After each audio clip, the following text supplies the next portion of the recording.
చిన్న గువ్వ పెద్ద ఆశ. ఒక చిన్న గ్రామంలో పచ్చని చెట్ల మధ్య చిన్న చిన్న గువ్వల నిండా ఉండే ఒక అందమైన మర్రి చెట్టు ఉండేది. వాటిలో ఒక గువ్వ పేరు చిన్ను. చిన్ను చాలా చురుకైనది.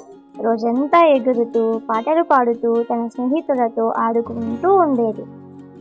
అలాంటి ఓ రోజు చిన్ను చెట్టు కొమ్మపై కూర్చొని ఉండగా ఊరిని దాటి వెళ్తున్న పెద్ద పావురాల గుంపును చూసింది.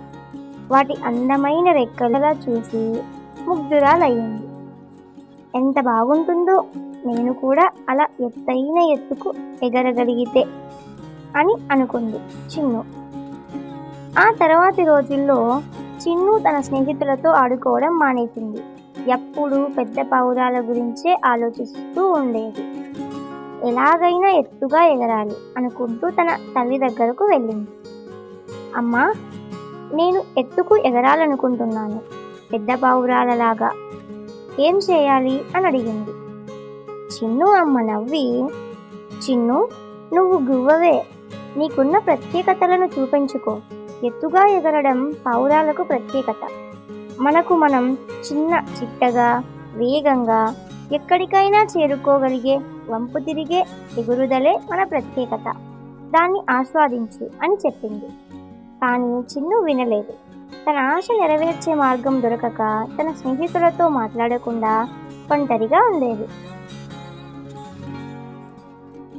ఇది ఇలా ఉండగా ఓ రోజు ఒక పెద్ద పులి చెట్టు కింద నిద్రపోతూ ఉండగా అదే చెట్టు దగ్గరే ఒక పాము కూడా ఉంది. కానీ పులిని చూడలేదు.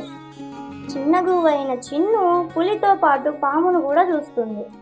పులి లేస్తే పామును వేటాడుతుందని చిన్ను గ్రహించి పామును ఎలాగైనా గాయపడకుండా కాపాడాలని నిర్ణయించుకుంటుంది. చిన్ను నేరుగా పాముని హెచ్చరించలేదు, అలాగని పులిని ఎదుర్కోలేదు.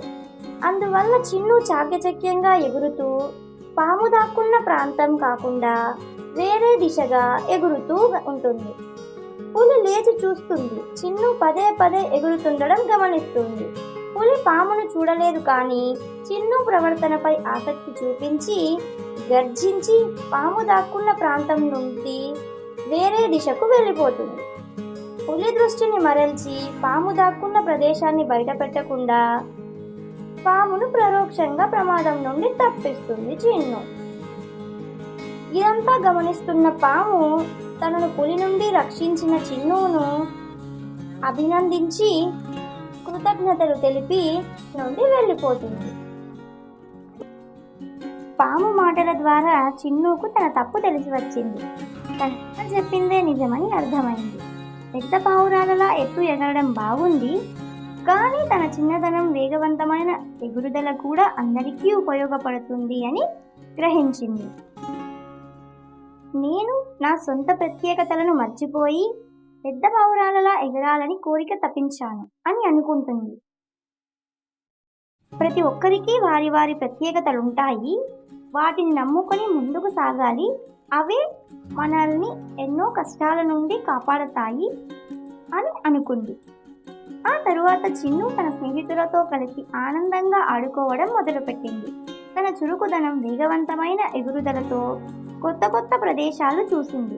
ఎలుకల నుండి తన చిన్న చిట్టగా ఉండే రంధ్రాలలో దూరి తప్పించుకునే ఇంటికో ఉపాయాలు నేర్పించింది. తన చుట్టుపక్కల జంతువులకు చిన్ను చాలా ముఖ్యమైపోయింది. తన చిన్నదనం తన బలం అని గుర్తించిన చిన్ను ఎప్పుడూ సంతోషంగా ఉల్లాసంగా ఉండేది.